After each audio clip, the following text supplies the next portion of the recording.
पंचदशा कांड का विचार। वारात्य का अर्थ। इस 15वें कांड में वारात्य का विचार किया है, अतः इस कांड में वारात्य का अर्थ क्या है, इसका निश्चय प्रथम करना चाहिए। इस वारात्य शब्द के कई अर्थ हैं। नंबर 1, वारात्य का अर्थ है समूह, समाज, संघ, मनुष्य, जनता। इसके लिए जो हितकारी है उसको वारात्य कहते हैं। नंबर 2, समूहों में उत्पन्न, समाज में जिसका जन्म हुआ है, संघ में रहने वाला। नंबर 3, समूह का पालक, पति कीवा स्वामी। नंबर 4, व्रतों के लिए समर्पित, व्रताचरण में तत्पर, तपस्वी, नियमानुष्ठान में तत्पर, व्रती, ब्रह्मचर्य आदि व्रतों का पालन करने वाला। नंबर 5, भ्रमण करने वाला, परिवार वर्जक, सन्यासी, उपदेशक, देश देशांतर में जाकर धर्म उपदेश करने वाला। इस तरह इस वारात्य शब्द के अनेक अर्थ वेद में हैं। स्मृतियों में इस वारात्य शब्द का अर्थ इसके विरुद्ध है। वेद मर्यादा और आश्रम मर्यादा का उल्लंघन करने वाला वारात्य है, ऐसा स्मृति ग्रंथों का कथन है। स्मृति के अनुसार वारात्य वो होता है जो त्रिविणकों के कर्तव्य न करने से पतित हुआ है। वारात्य स्तोम से इसकी शुद्धि करने से फिर ये पुनीत होता है और दुज्जत्व प्राप्त करता है। वेद का वारात्य शब्द और स्मृति का वारात्य शब्द, इसमें अर्थों का इतना महत्व अंतर है। वेद में वारात्य शब्द का अर्थ उत्तम है और स्मृति में उसी का अर्थ अधम है।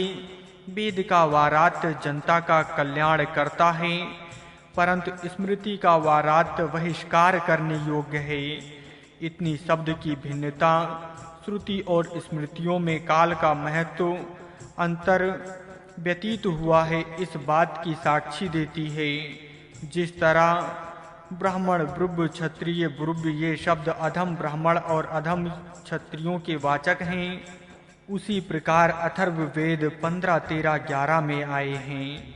आवारात्य, वारात्य, ब्रुव, नाम, विभ्रति ये तीनों शब्दहीन अर्थ के हैं। वारात्य शब्द लगने वाले परंतु जो वारात्य नहीं है, जैसे आजकल सन्यास नाम धारण करने वाले अधमाचारी होते हैं, उसी प्रकार वारात्य नाम धारण करने वाले परंतु वारात्यों के श्रेष्ठ गुणों से हीन मनुष्य निंदनीय होते हैं। ये वेद का मंत्र स्पष्ट बता रहा है कि यहाँ वारात्य का अर्थ बहुत ही पूज्य है। वारात्य ईश्वर। वारात्य शब्द के जो उत्तम अर्थ ऊपर के स्थानों में दिए हैं, वे पूर्णता से परमेश्वर में सार्थ होते हैं। परमेश्वर वारातों अर्थात समूहों और गणों का पति होने का वारात्य है। संपूर्ण नियमों और व्रतों का यथा योग पालन करने वाला होने से भी वो वारात्य है। सबका हितकारी होने से वो वारात्य है। इस प्रकार वारात्य शब्द के सब अर्थ ईश्वर में पूर्णता सार्थ होते हैं। इसलिए इस 15वें कांड के प्रथम पर्याप्त सूक्त में इसी परमेश्वर का वर्णन वारात्य शब्द से किया है। प्रेरक वारात्य प्रजापालक देव को प्रेरित किया, अर्थात जगत निर्माण करने के लिए प्रेरणा की। इस प्रजापति देव ने उत्तम चमकदार रंग वाले मूल दैवी प्राकृत रूपी प्राकृत्या आत्मा को देखा और उसने सब जगत निर्माण किया। यहाँ सुवर्ण आत्मा शब्द से उत्तम रंग रूप से चमकने वाली मूल प्रकृति अथवा दैवी प्रकृति का वर्णन है। इसमें तेज है, चमक है और ये त्रिगुणी मई प्रकृति ही सब जगत का निर्माण करने वाली है। इस प्रजनन क्रिया से एक लालाभ, महत्व, ज्येष्ठ, ब्रह्म, तप और सत्य ये 7 पदार्थ उत्पन्न हुए। इन 7 नामों के सादृश भू, भुवा, स्वः, मह, जन, तपा, सत्यम ये 7 नाम भी तुलनात्मक दृष्टि से देखने योग्य हैं। दोनों स्थानों में महत्व, तप, सत्य ये 3 शब्द समान हैं। संभव है कि ये तीनों सत्यक एक दूसरे के पर्याय हों। प्रकृति की सृष्टि उत्पत्ति होने से 7 लोक 7 भुवन 7 धाम आदि जो उत्पन्न हुए हैं उनके सूचक ये शब्द हैं। ऐसा यहाँ प्रतीत होता है कि पाठक इसका अधिक विचार करें। इस प्रकार सब भुवन उत्पन्न होने के पश्चात उस प्रेरक देव का महत्व सबको व्यक्त हुआ और इसी कारण उसको महादेव कहने लगे। अर्थात ये महादेव शब्द अन्य छोटे देवों का भी अधिदेव है, ये बात यहाँ व्यक्त होती है। यही बात निम्नलिखित मंत्र में कही है।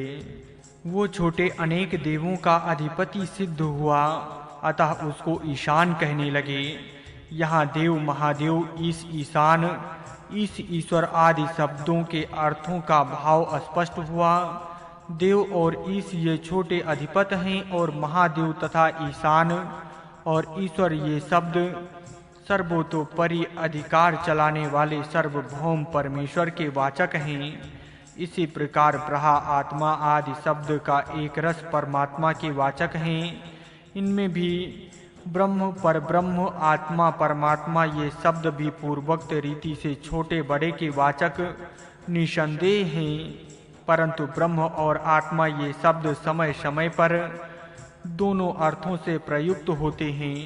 हमारे शरीर में ये बात देखिए, यहाँ कौन आँख नाक आदि अवयों से प्रत्येक में हजारों कीटाणु अपने में ईश हैं, अपनी प्रकृति का स्वामी है, परंतु उन अनेक कीटाणुओं पर आँख नाक कान आदि में रहने वाला एक इंद्रियां का अधिष्ठाता देव है। ये उन सूक्ष्म कीटाणुओं की अपेक्षा बड़ा ईश्वर है। इसके पश्चात प्रत्येक इंद्रियों में एक एक देवताओं का अंश है और इन अवयों में रहने वाले देवतांशों पर जीव आत्मा का प्रभुत्व है। इसलिए यहाँ इंद्रियों के अधिपति देव हैं और जीव आत्मा महादेव हैं। इस तरह छोटा और बड़ा होने के भेद से एक देव होता है और दूसरा महादेव होता है, परंतु जो छोटों की अपेक्षा महादेव होता है वही उसके ऊपर के देव की अपेक्षा छोटा देव होता है।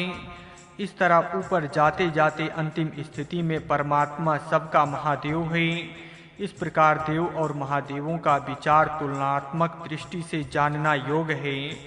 इस बात को अधिक स्पष्ट करते हैं। देव महादेव ईश ईशान आत्मा परमात्मा ब्रह्म परब्रह्म इंद्र महेंद्र ईश ईश्वर कीटाणु इंद्रियां अधिपति महादेव इंद्रियां अधिपति जीव आत्मा महादेव जीव आत्मा देव राजा महादेव राजा देव सम्राट महादेव ग्रामपति देव प्रांतपति महादेव प्रांतपति देव राष्ट्रपति महादेव राष्ट्रपति देव जगत उत्पत्ति महादेव चंद्र आदि ग्रह देव सूर्य महादेव तारागण देव विराट महादेव। इस रीति से पूर्व पर अपेक्षा के संबंध से एक देव और दूसरा महादेव बनता है। अंत में सब चराचर का परमात्मा ही महादेव निश्चय से हैं और यही इस प्रकार प्रथम पर्याय सूक्त में सबका प्रेरक करके प्रथम मंत्र में वर्णित हुआ है। ये एक है, अतः इसको एक वारात्य अर्थात एकमात्र परमेश्वर किंवा सबका एक नियंता कहा है। ये सबका शासक है और इसका धनुष अप्रतिहित है। यही प्रभु का धनुष है और इस धनुष से दुदेशी लोगों का पूर्ण नाश होगा। परमेश्वर का सर्वतोपरि शासन है और इस शासन से हिंसकों का नाश होता है और सज्जनों की रक्षा होती है। इसलिए इस एक देव की उपासना सबको करनी चाहिए। वो उपदेश प्रथम पर्याय सूतक में कहा है। इसके आगे ब्रह्मचारी का वर्णन है, उसका विचार अब हम करते हैं। ब्राह्मण विभाग वारात्य ब्रह्मचारी ब्रह्मचारी वो है जो कि ब्रह्म के समान आचरण करता है अथवा ब्रह्म बनने के लिए व्रत का आचरण करता है। ब्रह्म का आचरण कैसा होता है वो विषय में प्रारंभ के पर्याय सूतक में अच्छा वर्णन आगाया है।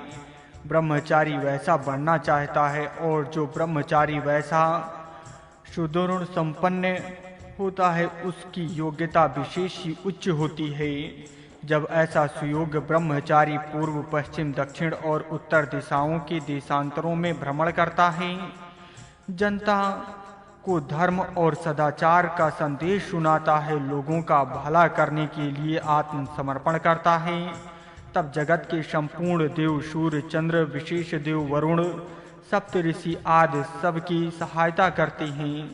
वेद के रत्नांतर आदि सब प्रभावशाली मंत्र उसके अंदर उनके ज्ञान विज्ञान के साथ उपस्थित होते हैं। श्रद्धा उसकी धर्मपत्नी नित्य उसकी आज्ञा में उपस्थित होती है। उषा के समय उस धर्मपत्नी श्रद्धा के साथ उपासना के कार्य वो करता है। इरा अर्थात वाणी उसकी श्रद्धा और अनुसारणी होती है। जैसे बिजली मेघ में शोभा देती है, इसी प्रकार उसकी सुसंस्कृत वाणी उषा के समय उसकी श्रद्धा से युक्त होकर उसकी शोभा बढ़ाती है। उसका मित्र वेद मंत्र रूपी स्तुति पाठक है, अर्थात ये यदि किसी भी स्तुति करता है तो केवल सबके मित्र रूप परमेश्वर की स्तुति वेद मंत्रों से करता है। किसी भी लालच में पड़कर वो किसी मात्सर्य की प्रशंसा करने का कार्य नहीं करता। वेद मंत्र के उपदेशों की सत्यता देखकर ही उसको आश्चर्यदर्शक हास्य आता है। उसी दिव्य हास्य में वो मस्त रहता है और जब वो उपदेश देता है, वेद मंत्रों की व्याख्या करता है, तब ऐसा प्रतीत होता है कि मेघ गर्जना होकर अमृत जैसे वेद उपदेशों की वर्षा हो रही है। वस्त्र शरीर की लज्जा निवारण के लिए होता है, उसके शरीर इंद्रिया मन और बुद्धि की लज्जा निवारण करने के लिए उसका वस्त्र ज्ञान और विज्ञान बोध और प्रतिबोध ही होता है। इसी विज्ञान का वस्त्र पहना हुआ और ब्रह्मचारी वस्त्राभूषण की अपेक्षा से अधिक ही सुशोभित होता है, क्योंकि ज्ञान विज्ञान ही मनुष्य का उत्तम भूषण है। उस दिन उसका शिरोवस्त्र पगड़ी अथवा साफा है। रात्रि का कृष्ण वर्ण उसके वेश हैं, सूर्य किरण उसके कुंडल हैं, आकाश के तारागण उसके मणि हैं, अर्थात यही उसकी शोभा बढ़ाने वाले उसके जेवर हैं। इस तरह ये ब्रह्मचारी निसर्ग को ही अपना भूषण बनाता है। सोने चांदी के जेवर मनुष्य का भूषण नहीं बन सकते। जो विज्ञानात्मक पुरुष हैं उसके ही ये भूषण हैं। निसर्ग नियमों से युक्त जीवन व्यतीत करने वाला ब्रह्मचारी होता है, अतः निसर्ग के पदार्थ ही उसका भूषण बढ़ाते हैं। भूतकाल में इतिहास और भविष्य काल में उन्नति की योजना, ये दो उसके रक्षक हैं। इनके द्वारा ये सुरक्षित होता हुआ अपना प्रकार का कार्य करता है। इसी तरह अमावस्या और पूर्णमासी अर्थात महीने के शुक्ल और कृष्ण पक्ष दिन और रात्रि, ये अहोरात्र के दो विभाग तथा ज्ञान और विज्ञान सुना हुआ है। उपदेश और उसके मनन से प्राप्त हुआ विज्ञान भी ये उसके रक्षक अर्थात उसकी रक्षा करने वाले हैं। ये ब्रह्मचारी जो उपदेश करता है उसका आधार भूतकाल के इतिहास में होता है और इसका ये उपदेश श्रवण करने से श्रोताओं के मन में भविष्य काल की बड़ी भारी आशाएं, अपनी उन्नति की आकांक्षाएं उत्पन्न होती है और इनसे श्रोताओं के क्रम की उन्नति होती है और दिन राति का कार्यक्रम पूर्व और उत्तर पक्ष के कार्यक्रम उसके उपदेश से निश्चित होते हैं। इस तरह ज्ञान और विज्ञान से ये ब्रह्मचारी सबकी उन्नति करता है। मनुष्य मनोरथ करता रहता है, ये केवल उसके मन के ही रथ होते हैं। कई लोग हवा में किले बनाते हैं, वह भी मनोरथ ही होते हैं। इसी प्रकार ये ब्रह्मचारी भी मन के रथ को उड़ाता है। मन से ही रथों को बनाकर मन से ही उसमें बैठता है और मन से ही वो शैर्य करता है। इसके मनोरथ के श्वास और उच्छ्वास में ये दो घोड़े हैं। जो पाठक प्रणाम करते हैं वे जानते हैं कि प्राण की स्थिरता पर मन की स्थिरता अवलंबित है, क्योंकि मन के घोड़े प्राण हैं, अर्थात मनोरथ के घोड़े प्राण हैं। ये घोड़े स्थिर रहे तो ही रथ स्थिर रहता है और घोड़े चलने लगे तो रथ चलता है। प्राण और मन का संबंध नित्य है। ये गुप्त बात यहाँ इस अलंकार से बताई है। प्राण को चंचल रखते हुए कोई भी मनुष्य अपने मन को शांत नहीं कर सकता। इस प्रकार के सुयोग्य ब्रह्मचारी की कीर्ति और यज्ञ प्राप्त होता है। कीर्ति और यश की कुंजी इस सदाचार में है। इसकी योग्यता में इसका यश है। जो अपनी योग्यता इस ब्रह्मचारी जैसी बनाता है वो भी कीर्तिमान और यशस्वी हो जाता है। ये सब उपदेश पाठक द्वितीय पर्याप्त सूक्त में देख सकते हैं। ब्रह्मचारी का आसन। ब्रह्मचारी क्षण सत्स्वर भर तपस्या करता है। वो खड़ा रहकर तपस्या करता है। उसकी ये तपस्या देखकर अन्यों को कष्ट होते हैं। वह उसको बैठने के लिए चौकी देते हैं, परंतु जिस चौकी पर वो ब्रह्मचारी बैठता है वो ज्ञान की चौकी होती है। लकड़ी की चौकी उसको पसंद नहीं है। इस ब्रह्मचारी के चौकी पर पांव वसंत, ग्रीष्म, वर्षा और शरत ये 4 ऋतु हैं, अर्थात इन ऋतुओं पर ये रहता है। बृहत, रत्नांतर आदि सोम इस चौकी के फलक होते हैं। इस चौकी पर गद्दी बिछाई होती है। इसके कपड़े की लंबाई चौड़ाई के तंतु ऋग्वेद, यजुर्वेद, सामवेद और अथर्ववेद के ये मंत्र होते हैं, अर्थात वेद के ज्ञान की गद्दी पर ये आरूढ़ होता है। इस ज्ञान में सिंहासन पर ये विराजमान होता है। इस समय सब देव उस के रक्षक बनते हैं और वो अपनी विविध शक्तियों से इसके चारों ओर आकर खड़े होते हैं। जो ज्ञान के अटल आधार पर खड़ा होता है उसकी ऐसी ही विशेष योग्यता होती है। ये उपदेश तृतीय पर्याप्त सूक्त में दिया है। रक्षक, ऋतु और देव।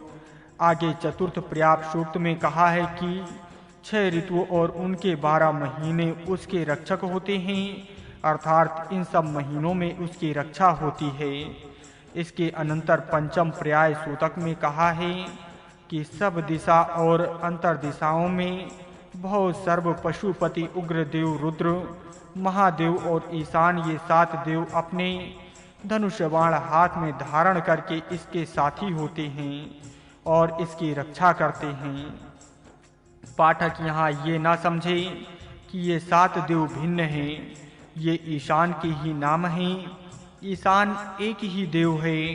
इसके गुण धर्म बोधक ये 7 नाम हैं। वो एक देव शब्द का ईश अथवा स्वामी है, इसलिए उसको ईशान कहते हैं। इसके अधीन अनंत देव हैं। उन सब देवों पर ये मुख्य अधिष्ठाता होने से इसको महादेव कहते हैं। यही ईश्वर सब दुष्ट और पाप कर्मियों को योग्य दंड देकर रुलाता है, इसलिए सबको रुद्र कहते हैं। पापियों को यही भयंकर उग्र वीरभद्र प्रतीत होता है। इसके पास अतुल्य पाशवी शक्ति रहती है, अथवा ये सब जीवों का पालक है, इसलिए इसको पशुपति कहते हैं। ये अत्यंत गतिमान प्रचंड वेगवान होने से इसकी सर्व कहते हैं और सब जगत को भूति और ऐश्वर्य प्रदान करता है, इसलिए उसको भव कहते हैं। इस तरह ये 7 शब्द एक ही देव के वाचक हैं। ये एक देव ये 7 कर्म करता है, इसलिए ये 7 नाम इसको प्राप्त होते हैं। ये सब का देवा आदि देव इस ब्रह्मचारी का साथी, मित्र, रक्षक और अनुगामी होता है। देवों की सहायता। आगे स्पष्ट पर्याप्त सूतक में इस ब्रह्मचारी को सब देवताओं की सहायता होती है, ऐसा वर्णन है। भूमि के अंदर उसको भूमि, अग्नि, औषधियाँ, वनस्पति, वृक्ष आदि सहायक होते हैं। ऊर्ध भाग से सूर्य, चंद्र, नक्षत्र, मेघ, उदक और वायु की सहायता होती है। उत्तम ज्ञान क्षेत्र में ऋचा, यजु, साम और ब्रह्म अर्थात अथर्ववेद के मंत्र सहायक होते हैं। इतिहास की बड़ी दिशा में इतिहास, पुराण, गाथा, नाराशी उसके अनुकूल होते हैं। यज्ञ नक्षत्र में आवाहनीय, गृहपत्त आदि यज्ञ उसकी सहायता करते हैं। काल क्षेत्र में ऋतु, महीने, पक्ष, अहोरात्र ये उसके सहायक होते हैं। आध्यात्मिक क्षेत्र में वो आगे बढ़ता है। वहाँ मूल प्रकृति की विकृति, इंद्र अर्थात आत्मा की शक्ति, वाणी आदि की सहायता होती है और इस क्षेत्र में उसको ऐसा आनंद प्राप्त होता है कि उसमें तृप्त हुआ ये यहाँ से वापस न होऊंगा ऐसा मानता है। इतनी तत्लीनता उसमें इसको प्राप्त होती है। आगे इसको सभी देव सहायता करते हैं और वो इन सब का प्रिय धाम बनता है। सत्यम प्रियाय सूतक में कहा है कि ऐसी पूर्ण अवस्था प्राप्त होने पर उसको उत्तम श्रद्धा स्व अनुभव से प्राप्त होती है। इसके पश्चात वो इस अनुभव को कभी भूलता नहीं। यहाँ पूर्ण ब्रह्म अवस्था इसको प्राप्त हुई होती है। यही सच्चा ब्राह्मण है। क्षत्रिय विभाग वैदिक स्वराज्य। क्षत्रिय भी ब्रह्मचर्य का पालन करता है और उत्तम क्षत्रिय होता है। इसको राजजन्य इसलिए कहते हैं कि वो लोगों का रंजन करता है, जनों को प्रसन्न रखता है, वो जनता को सुरक्षित रखता है। सब प्रजाजनों की रक्षा करने से उसको सब प्रकार खान पान आदि भोग प्राप्त होते हैं और सब लोग उसके अनुयायी होते हैं। इतना विषय अष्टम पर्याय सूतक में कहा है और नवम पर्याय सूतक में आगे राज प्रकरण का ही उपदेश करते हैं। वो क्षत्रिय राजा ब्रह्मचर्य पालन के पश्चात राजगद्दी पर आरूढ़ होकर प्रजा के मता अनुसार राज्य शासन चलाने लगा। राजा प्रजा मता अनुसार होने से उस राजा को ग्राम सभा, राष्ट्रीय महापरिषद, सेना, चतुरंग, अन्न और सुरा ऐश्वर्य धन कोष उसके अनुकूल होते हैं।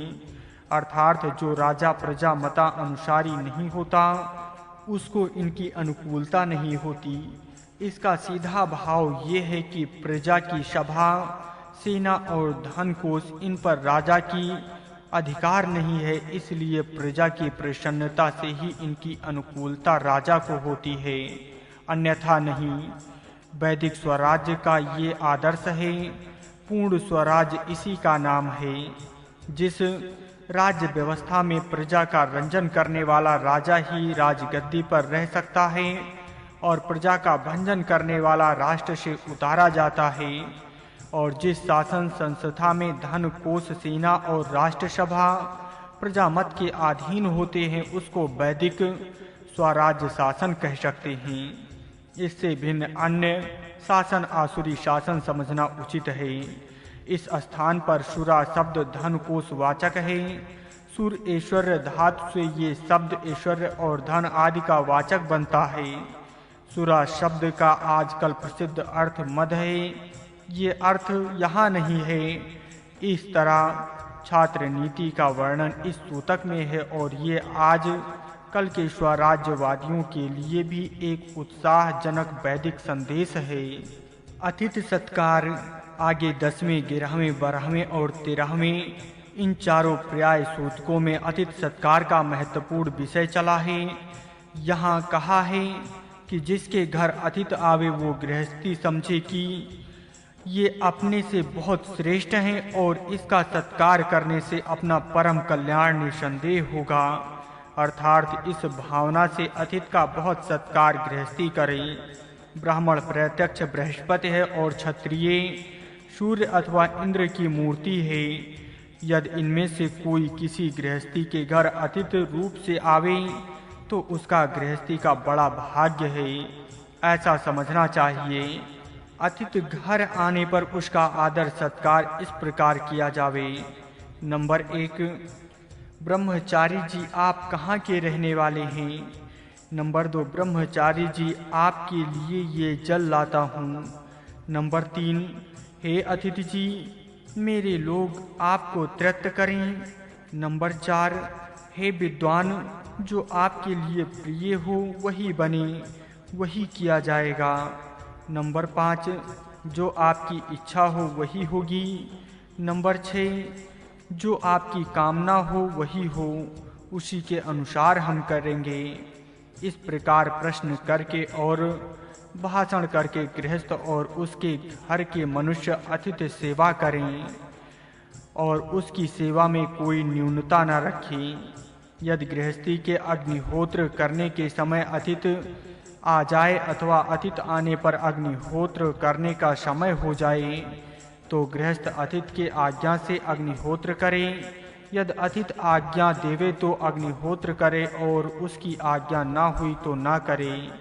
यदि किसी गृहस्थी ने अतिथि की आज्ञा के विरुद्ध हवन किया तो उसका वो हवन व्यर्थ होता है।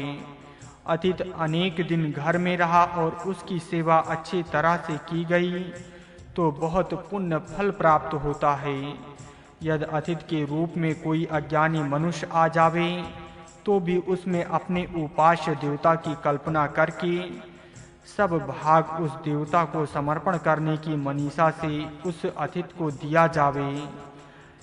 इससे उपास्य देव की पूजा होती है। यहाँ 13वां पर्याप्त सूतक समाप्त होता है। अतिथि का स्वरूप बल स्वरूप, शत्रु निर्दल करने वाला, वरिष्ठ देव शांत रूप, सर्वत्र भ्रमण करने वाला, शत्रुओं को रुलाने वाला, नियमक, प्रजा को नियम में रखने वाला, तेजस्वी ज्ञानवान स्वामी, प्रजा का पालक, परम उच्च पद पर विराजमान होने योग्य अतिथि होता है। सुयोग्य अतिथि में ये सब गुण होने के कारण उसी अतिथि को ये नाम प्राप्त होते हैं। मानो इन सब देवों के अंश और अतिथि में एकत्र होते हैं। ये वर्णन चतुर्दशवें पर्याप्त सूतक में, इसके अनंतर 15वें पर्याप्त सूतक में उसके प्रमाणों का वर्णन है। इस अतिथि में 7 प्रमाण हैं। अग्नि, आदित्य, चंद्र, वायु, जल, पशु और प्रजा, ये 7 देवता उसके 7 प्राणों में निवास करते हैं। 7 प्राण ये 7 इंद्रियों में रहने वाले 7 महाशक्तियां हैं। आगे 16वें पर्याप्त सूक्त में अतिथि के 7 अपानों का वर्णन है। पौर्णमासी, अष्टका, अमावस्या, श्रद्धा, दीक्षा, यज्ञ और दक्षिणा, ये 7 अपानों में रहते हैं। मनुष्यों का सब दुख दूर करने वाली शक्ति का नाम अपान है। ये 7 श्रद्धा, दीक्षा आदि मनुष्य के दुखों को दूर करती हैं, इसलिए इनका नाम यहाँ अपान रखा है। आगे 17वें पर्याप्त सूतक में अतिथि का ध्यान भूमि, अंतरिक्ष, धौ, नक्षत्र, ऋतु, उदोपादार्थ, संसत्स्वर रूप है, ऐसा वर्णन है। और 18वें में पर्याप्त सूतक में अतिथि की आँखें, सूर्य और चंद्र, कान, अग्नि और वायु, नाक, अहोरात्र, शीघ्रपाल, दिति और आदित्य, ये संसत्स्वर उसका सिर है। इस प्रकार का पूज्य वारात्य सबको नमस्कार करने योग्य है। इस प्रकरण में जो अतिथि का स्वरूप वर्णन किया है वो ठीक प्रकार ध्यान में नहीं आता, तथापि इससे इतना ही प्रतीत होता है कि अतिथि सर्वदेवता रूप होने के समान परम पूज्य है। इस 15वें कांड में अतिथि सत्कार का विषय है और प्रत्येक गृहस्थी का ये धर्म होने से इस कांड का विचार प्रत्येक गृहस्थी को करना अत्यंत आवश्यक है। 15वां कांड समाप्त।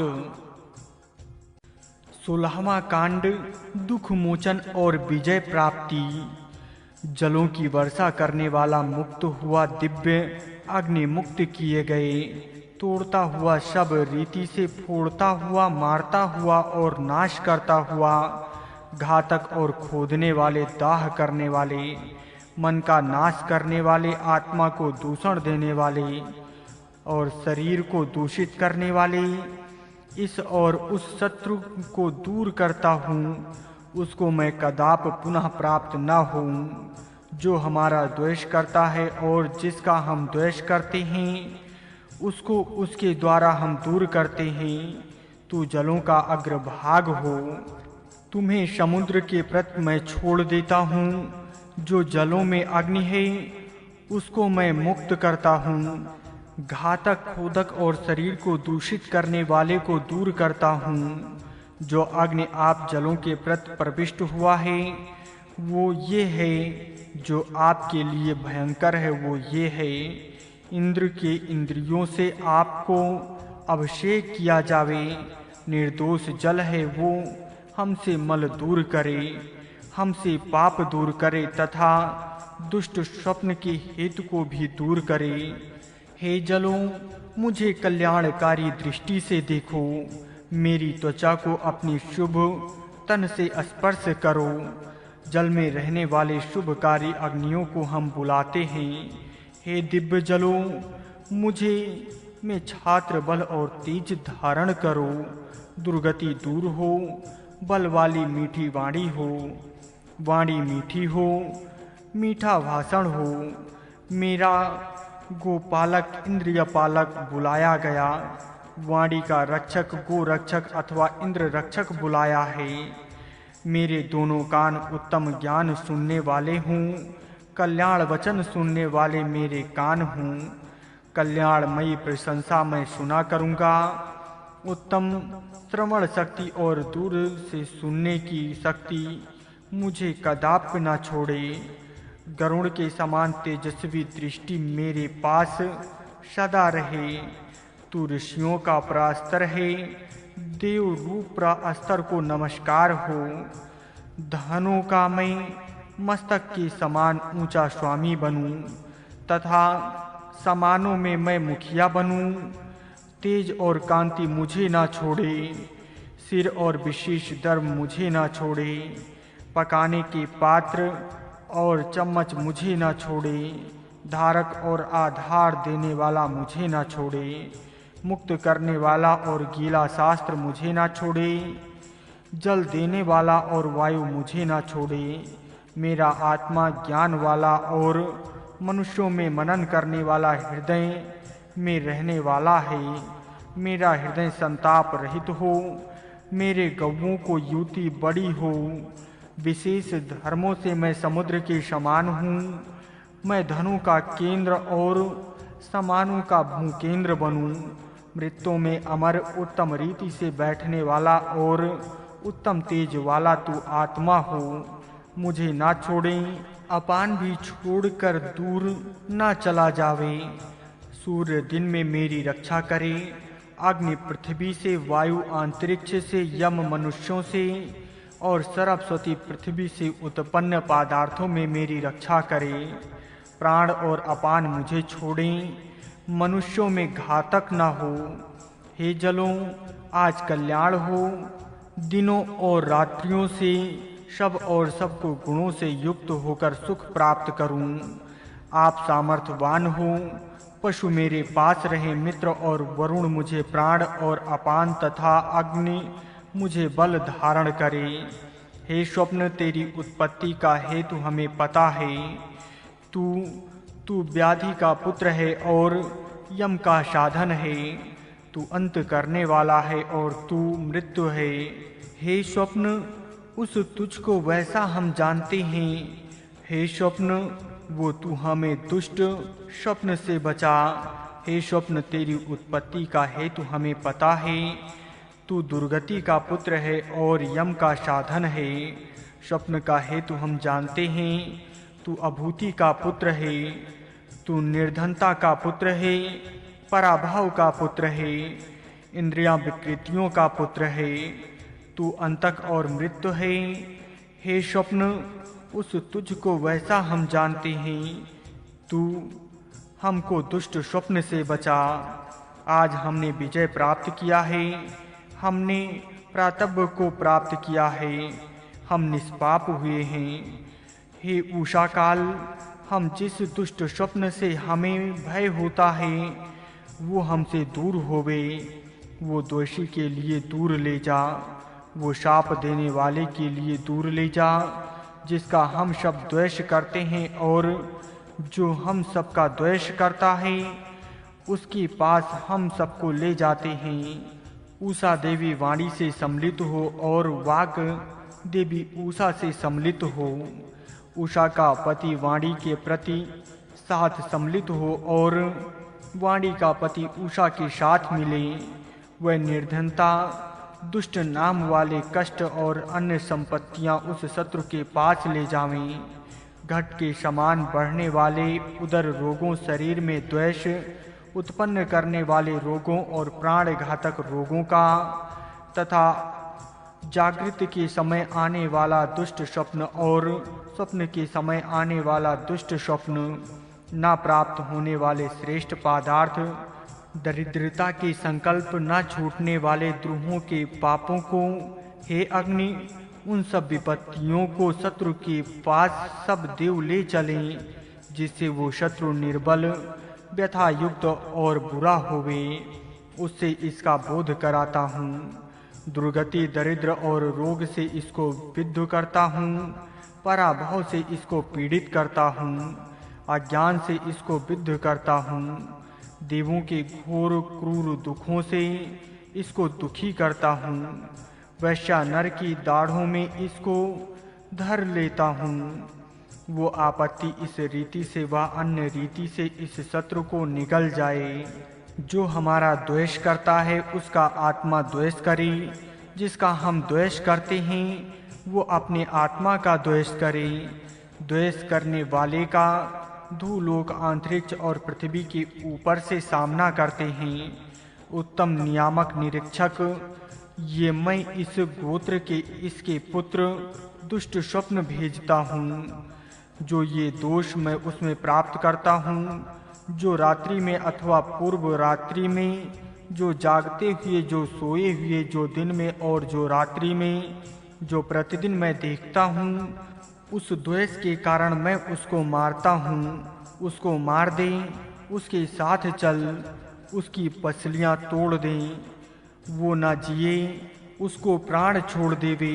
हमारा विजय हो, हमारा उदय हो, हमारा सत्य हो, हमारा तेज बढ़े, हमारा ज्ञान बढ़े, हमारा आत्म प्रकाश बढ़े, हमारा यज्ञ सफल हो, हमारे पास पशु हों, हमारी प्रजा संतान बढ़े, हमारे अंदर वीर हो। इस अपराध के कारण हम उस शत्रु पर हमला चढ़ाते हैं। जो इस गोत्र का इसका पुत्र हमारा शत्रु है, वो रोग के पासों से ना छूटे। उसका ये तेज, बल, प्राण और वायु को मैं घेरता हूँ और ये मैं इसको नीचे गिराता हूँ।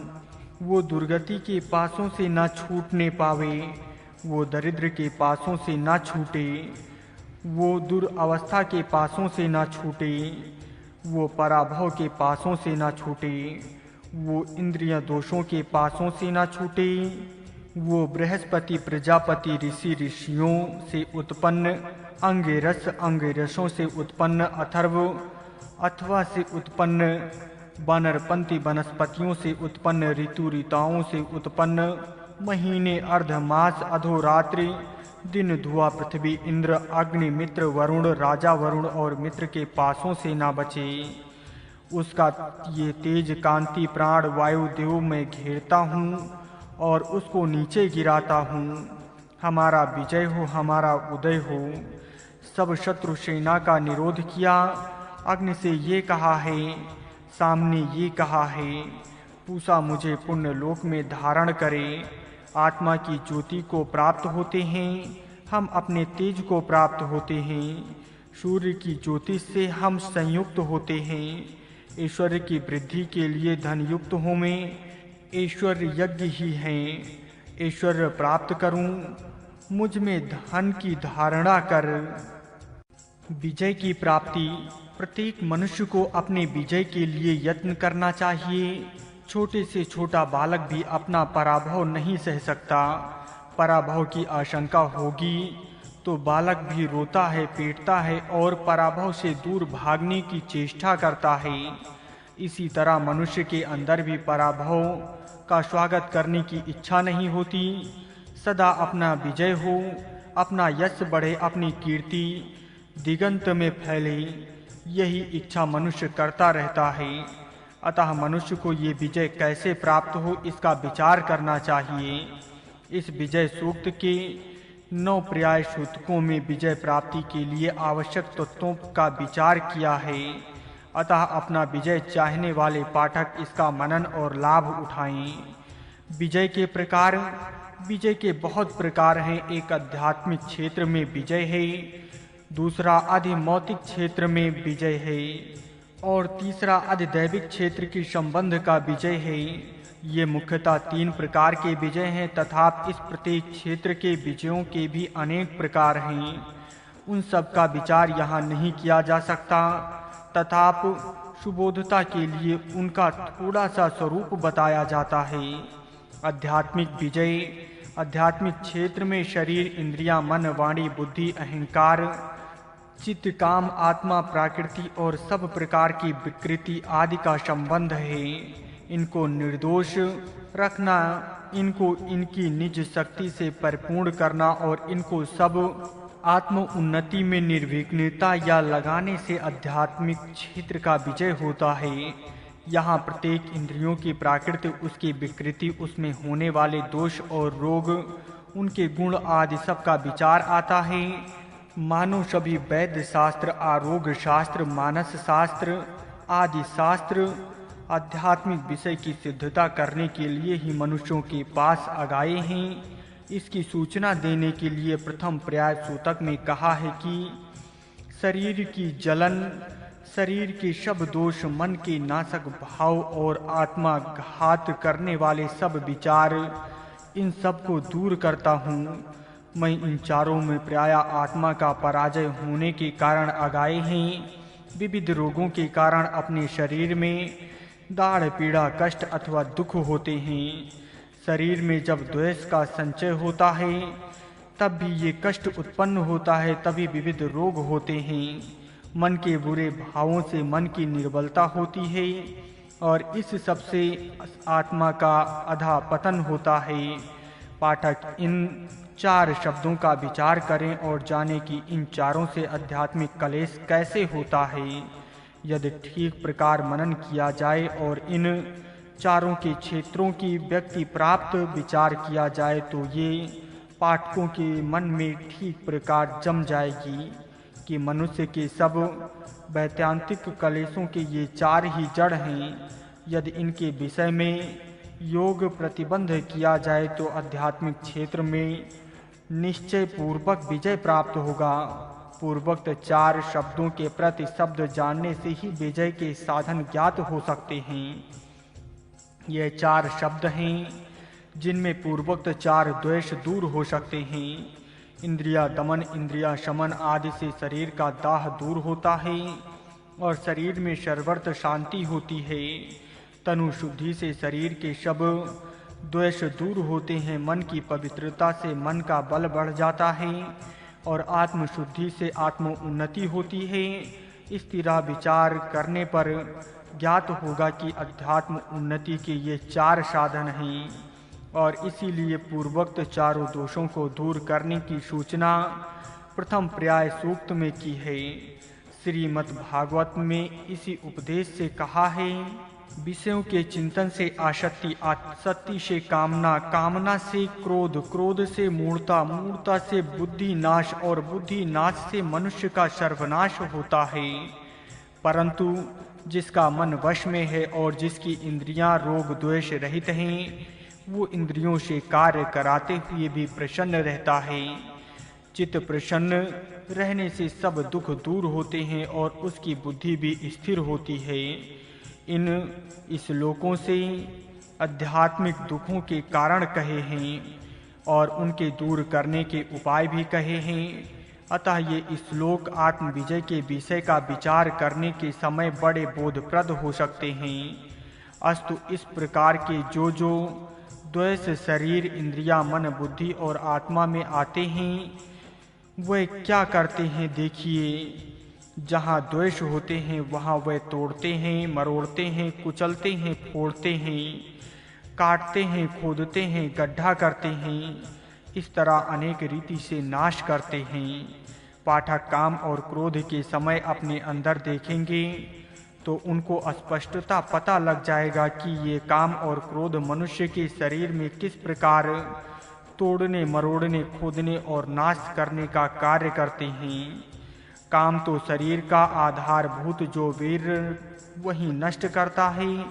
क्रोध से तो खून के जीवन बिंदु ही नष्ट होते हैं। इस प्रकार सब विकार तोड़ने, मरोड़ने और नाश करने वाले होते हैं। इसलिए आध्यात्मिक भूमिका के इन सब शत्रुओं को दूर करना चाहिए। अतः कहा है, जिस रोगा आदि और विविध दोषों को हम द्वेष करते हैं अर्थात उनको अपने पास रखना नहीं चाहते, उनको हम दूर करते हैं। घातक, खोदक और शरीर में द्वेष बढ़ाने वाले सब दोषों को हम दूर करते हैं। ये दोषों को दूर करना इसलिए कहा है कि अध्यात्म क्षेत्र के सब द्वेष दूर हों और प्रसन्नता विराजे।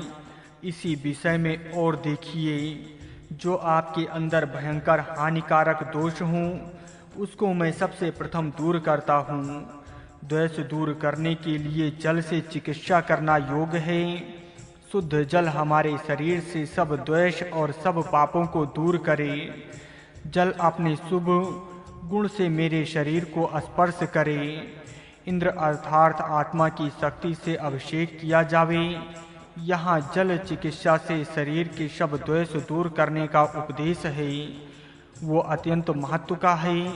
शरीर में जो कोई दोष होंगे उनको जल के विविध प्रयोगों से दूर करने का नाम जल चिकित्सा है।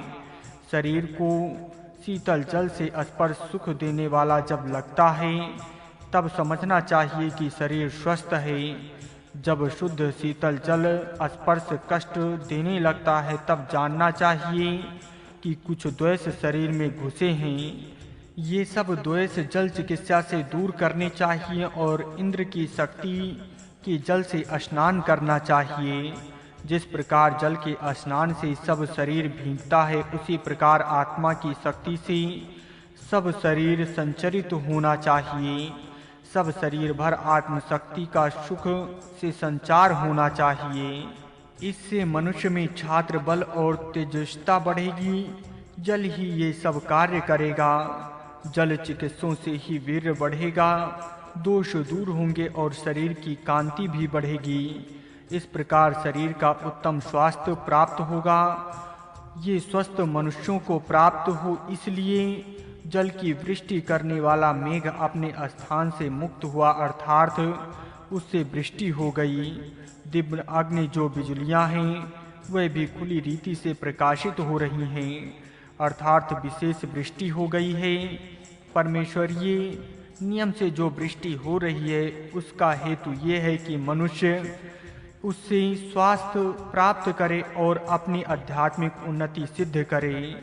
यहाँ आत्मिक उन्नति का उपदेश देते हुए मेघ के दृष्टांत से सब लोगों को कहा है कि जैसे मेघ जगत की भलाई के लिए पूर्णता से आत्मसमर्पण करता है, उसी प्रकार प्रत्येक मनुष्य को जगत की भलाई के लिए आत्मयज्ञ करना चाहिए। इतने विचार इस कांड के प्रथम पर्याय सूतक में मुख्यतः कहे हैं। अपनी उन्नति चाहने वाले पाठक इसके मनन से पर्याप्त बोध प्राप्त कर सकते हैं। इंद्रियां शुद्धि आत्म उन्नति के लिए इंद्रियों की पवित्रता की अत्यंत आवश्यकता होती है। पवित्रता के बिना किसी की उन्नति होना सर्वथा असंभव है। अतः द्वितीय पर्याप्त सूतक में अपनी पवित्रता का विषय संक्षेप से कहा है। सबसे पहले सब मनुष्यों को एक अत्यंत उत्तम उपदेश दिया है, वो पाठक देखें और स्मरण रखें। दुष्ट रीति की गति अर्थात बुरा चाल चलन दुष्ट व्यवहार दूर हो, इससे निशेषता दुष्ट व्यवहार दूर हो। हमारे अंदर दुष्ट गति करने वाले भाव न रहें और हमारे समाज में दुराचारी मनुष्य न रहें। इस प्रकार एक व्यक्ति का सुधार हो और उसी नियम से समाज का भी सुधार हो। व्यक्ति के सुधार का और समाज के सुधार का नियम एक ही है। व्यक्ति के सुधार के लिए दुष्ट गुणों को दूर करना होता है और समाज के सुधार के लिए दुष्ट गुणों से युक्त मनुष्यों को दूर करना होता है। दुष्ट मनुष्यों को दूर करने का अर्थ ही समाज से दुष्ट गुणों का आश्रय स्थान दूर हो एवं सर्वर्थ उन्नति का नियम दुष्टता को हटाना ही है। इस तरह सर्वसाधारण उन्नति का उपदेश करके पश्चात विशेष स्पष्टीकरण करने के उद्देश्य से कुछ इंद्रियों का नाम निर्देश करके आत्म सुधार का मार्ग दर्शाया है। ऊर्जा मधुमती वाक मधुमती वांच उद्देश्यम, वाणी मीठी हो और बलशालिनी हो। मनुष्य मीठी और बलयुक्त वाणी से आपस में बातचीत करें। मनुष्यों के अंदर जो झगड़े फिसाद होते हैं उसका कारण कटु शब्दों का प्रयोग है। मनुष्य के मन में विष भरा रहता है। वो कट शब्दों के द्वारा बाहर आता है और सब स्थान में विषैला वायुमंडल उत्पन्न करता है। इसलिए मनुष्य अपनी अंतः शुद्ध करेगा तो इससे कदाप कट शब्दों के प्रयोग नहीं किए जाएंगे। मनुष्य ऐसे शब्दों का प्रयोग करे कि वे मीठे हों, शत्रुओं में मित्रता हो और उत्पन्न हुई मित्रता सुदृढ़ हो जाए। केवल शब्दों की मधुरता ही पर्याप्त नहीं है, प्रयुक्त शब्दों में बल चाहिए। उत्साह की वृद्धि करने वाले शब्द उच्चारने चाहिए, नहीं तो कोई मनुष्य अपने ही पुत्र को गुलाब करके पुकारते हैं, दूसरे को तू मरेगा करके कहते हैं, तू बड़ा हराम है ऐसा कहते हैं। ऐसे शब्दों से अपनी वाणी तो मलिन होती ही है, परंतु ये शब्द जो सुनते हैं उनके मन में भी बड़ी निर्बलता का वायुमंडल उत्पन्न होता है। इसलिए मनुष्य को उचित है कि उत्साह पूर्वक बलशाली प्रभावपूर्ण शब्दों का प्रयोग करें। अपने पुत्र को तू इंद्र है ऐसा कहें, तू अमर होगा ऐसा बोलें, तू असत्य स्वरूप है, तू स्वयं आनंद घन है ऐसा कहें। ऐसा बोलने से सब सुनने वालों के मनों में उत्साह का वायुमंडल उत्पन्न होता है। मनुष्यों के नाम भी कूड़ा राम रखने के स्थान में निर्भय राम ऐसे रखें, जिससे प्रत्येक समय वो शब्द उच्चारने से शुभ विचार उत्पन्न हो। प्रत्येक पाठक निश्चय पूर्वक ऐसा यत्न करें कि अपनी वाणी से कदाप अशुभ विचार ना प्रकट करें और सदा उत्साह में विचार ही प्रकट करें। इसलिए मनुष्य को क्या करना चाहिए, इसका प्रश्न का उत्तर यहाँ केवल 2 ही शब्दों में दिया गया है, गोपा और गोपीथा। ये 2 शब्द अत्यंत महत्वपूर्ण हैं। मनुष्यों का संपूर्ण सत्य धर्म इन शब्दों में आ चुका है। गोप का अर्थ है इंद्रियों की रक्षा और गोपीठ का अर्थ है इंद्रियों की पालना। एक से सर्ववर्धन करने का उपदेश मिलता है और दूसरे से इंद्रियों के संयम का बोध मिलता है। जैसे गो रक्षा करने वाले गो को उत्तम घास आदि खाने के लिए देते हैं और पुष्टि करते हैं और उनको इतस्ततः घूमने नहीं देते, इस तरह मनुष्य अपनी इंद्रियों की शक्ति बढ़ावें और उनको वश में रखें। मनुष्य की उन्नति के लिए इस प्रकार इंद्रियां संयम और मनो निग्रह की अत्यंत आवश्यकता है। पाठक ये बोध इन 2 शब्दों से लें। जो ऐसा संयम करने वाले होंगे वही ही पास बुलाने योग्य हैं, और जो लोग अपने इंद्रियों को स्वेच्छाचारी करते हैं वह समाज में आदर से बुलाने योग्य नहीं हैं।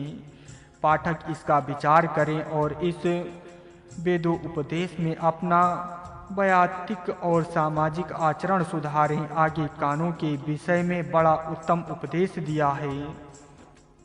मेरे कान अच्छे उपदेश सुने, अच्छे उपदेशों से मेरे कान सुने हुए हों। कल्याण करने वाले वाणी मैं सुना करूँगा। उत्तम उपदेश सुनने से और दूर से अच्छे शब्द सुनने की शक्ति मेरी कभी क्षीण न हो। यहाँ कानों की सार्थकता का साधन दर्शाया है। ईश्वर ने मनुष्य को कान इसलिए दिए हैं कि उनसे मनुष्य सदा उत्तम उपदेश सुने, कभी बुरे शब्द ना सुने। ऋग्वेद में भी कहा है, हम कानों से कल्याणकारक उपदेश सुने और आँखों से कल्याणकारक वस्तु देखें। ये सब उपदेश इसलिए है कि इनसे मनुष्य का सुधार हो, मनुष्य पवित्र बने और उन्नत हो। इस प्रकार कानों के विषय में कहने के पश्चात नेत्र के विषय में भी कहा है, गरुड़ के समान मेरी तीक्ष्ण दृष्टि हो और वो उत्तम कल्याण की वस्तुएं देखें। इस प्रकार इंद्रियां शुद्धि के विषय में इस पर्याप्त सूतक में कहा है। यही तो ऋषियों का प्रास्तर है। इस दिव्य प्रास्तर के लिए नमस्कार है। ऋषियों की चट्टान आत्मा है, ये दिव्य चट्टान है। इसके विषय में प्रत्येक ने अपने अंतःकरण में पूज्य भाव धारण करना चाहिए। इसी आत्मा की उपासना से सबका हित होने वाला है। यहाँ तक उपदेश इस द्वितीय पर्याप्त सूतक में कहा है। अधिभौतिक विजय पूर्वोक्त प्रकार मनुष्य की आध्यात्मिक और वैयक्तिक उन्नति होने के पश्चात उसको अपना अधिभौतिक विजय संपादन करने का यत्न करना चाहिए। इसका विचार इस 16वें कांड के तृतीय पर्याप्त सूक्त में किया है। वो बोधप्रद उपदेश पाठक अब देखें। मैं धनों का स्वामी और केंद्र बनूं, मैं समान दर्जे के लोगों में मुखिया और उनका मध्य केंद्र बनूं। अपनी योग्यता नेता बनने योग्य होनी चाहिए। प्रत्येक मनुष्य नेता नहीं हो सकता, तथापि यदि बहुगुण संपन्न बनने का यत्न प्रत्येक मनुष्य करेगा तो उसका अवश्य सुधार होगा। इस दृष्टि से इस प्रकार की इच्छा मनुष्य अपने मन में धारण करे और धर्मानुकूल उन्नति का यत्न करे। ऐसा नेता बनने के लिए जो गुण मनुष्य को अपने अंदर बढ़ाने चाहिए, उसकी सूचना इसी सूतक में अगले मंत्रों में दे दी गई है। तेजस्विता, महत्वाकांक्षा, मस्तिष्क की शक्ति, विशेष गुण, धर्म, यज्ञ, साधन, धारक शक्तियाँ, बंधु मुक्ति की इच्छा, सिद्ध शास्त्र, दान करने की इच्छा और प्राण ये मेरा त्याग ना कर। ये गुण मनुष्य में रहेंगे तो बढ़ेंगे। ये मनुष्यों का केंद्र और मुखिया बन सकता है। ये गुण विशेष महत्व के हैं, अतः इनका विचार अधिक करना चाहिए। तेजस्विता, इससे शरीर, इंद्रियां, मन, बुद्धि और आत्मा की तेजस्विताओं का अंतर्भाव होता है। मनुष्य सब प्रकार से तेजस्वी बने, अर्थात अपने वैयक्तिक, सामाजिक और राष्ट्रीय महत्व की इच्छा। इसी इच्छा से मनुष्य पुरुषार्थी होता है और विशेष श्रेष्ठ कर्म करता हुआ अपना और समाज का उद्धार करता है। सिर अर्थात मस्तिष्क, मनुष्य की योग्यता उच्च या नीच होना उसके मस्तिष्क की शक्ति पर निर्भर रहे। अतः मनुष्य को उचित है कि वो अपने मस्तिष्क की शक्ति बढ़ावे। विशेष धर्मों से युक्त बनना, साधारण गुण, कर्मों और धर्मों से युक्त होने से मनुष्य साधारण ही हो सकता है, परंतु उसकी विशेष योग्यता होनी चाहिए। यदि वो समाज का और राष्ट्रीय केंद्र बनने का इच्छुक है तो उसको उचित है कि वो अपने अंदर विशेष धर्मों की वृद्धि करे। सामान्य मनुष्यों में जो धर्म नहीं होते, ऐसे नम्र धर्म, तपस्या आदि से अपने अंदर बढ़ाने चाहिए। ये यज्ञ पात्र हैं, वह यज्ञ के सब साधनों के उपलक्षण हैं। सब प्रकार के यज्ञ करने से और यज्ञमय, यज्ञ रूप जीवन होने से ही मनुष्य की योग्यता बढ़ जाती है। मनुष्य कृत्य रूप होना चाहिए। सत्कृत्य बनना मनुष्य का ध्येय है। धारण करने वाला समाज की धारणा, राष्ट्र की धारणा, धर्म की धारणा करना मनुष्य का कर्तव्य है। दूसरे प्राणियों को अपनी शक्ति का आधार देना धर्ता होना चाहिए। इसका भी धारक ही अर्थ है। इसमें बल अधिक है। स्वयं स्थिर रहकर दूसरों को दुख समुद्र के पार करने के लिए अपना आधार देने का कार्य करना मनुष्य को योग्य है। मनुष्य को अपने अंदर इतनी शक्ति प्राप्त करना चाहिए। विमोचन करने वाला, मनुष्यों को मुक्त करने वाला, मनुष्य को बंधन से पार करने वाला, मनुष्यों को स्वतंत्रता देने वाला जो नेता होगा वही सबसे श्रेष्ठ समझना योग्य है। यही लोगों को परित्राण, सज्जनों की रक्षा, दुर्जनों का निदानलय और धर्म की स्थापना करने का अर्थ है। पवि का अर्थ है तलवार, खंग किवा शास्त्र। शत्रु के रक्त से जिसका शास्त्र गीला होता है, अथवा शत्रु का नाशक करने के लिए जिसका शास्त्र आर्द्र अर्थात गीला होने के लिए सिद्ध है, उसका ये नाम है। धर्म युद्ध करने के लिए जो तैयार होता है, उसका ये नाम है। आर्द्रता, स्नेह से आर्द्र भाव का जो दान करता है, जिसका मन स्नेह से सदा आर्द्र रहता है, जो दयाद्र रहता है, उसका ये नाम है। अपनी माता के अंदर जिसका आश्रय होता है, जो मातृ भक्त है, मातृभूमि के अंदर इसलिए रहता है कि अपने जीवन समर्पण से मातृभूमि की सेवा होवे। इसलिए जो मातृभूमि में संचार करता है, वे ये 12 शब्द मनुष्य के विशेष कर्तव्य बता रहे हैं। मनुष्य ये कर्तव्य करें, ये कर्तव्य मनुष्य से कदापि दूर ना हो। इन कर्तव्यों के विषय में मनुष्य कदापि विमुख ना हो। इन धर्मों से और इनसे बोधित होने वाले कर्तव्यों से जो पुरुष युक्त होते हैं वही श्रेष्ठ और उच्च होते हैं। यहाँ कई निर्बल मनुष्य कहेंगे कि हम निर्बल हैं, हम इन गुण धर्मों का धारण नहीं कर सकते। इनके लिए आत्मा का स्वभाव कैसा है, ये बात इसी सूतक के मंत्र में स्वयं कहते हैं। आत्मा ज्ञान युक्त है, मनुष्यों के हृदय में निवास करता है, मनुष्यों के अंदर मनन करने वाला है।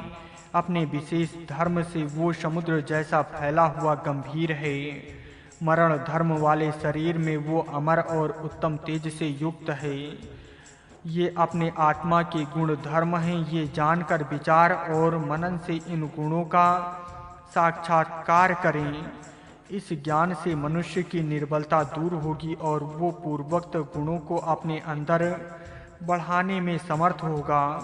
इस तरह आत्मिक बल प्राप्त होने से हृदय संताप रहित अर्थात शांत होता है और गोनाम इंद्रियों की गति बड़ी विस्तृत होती है। अपनी सब शक्ति बढ़ती है, प्रभावशाली जीवन हो जाता है।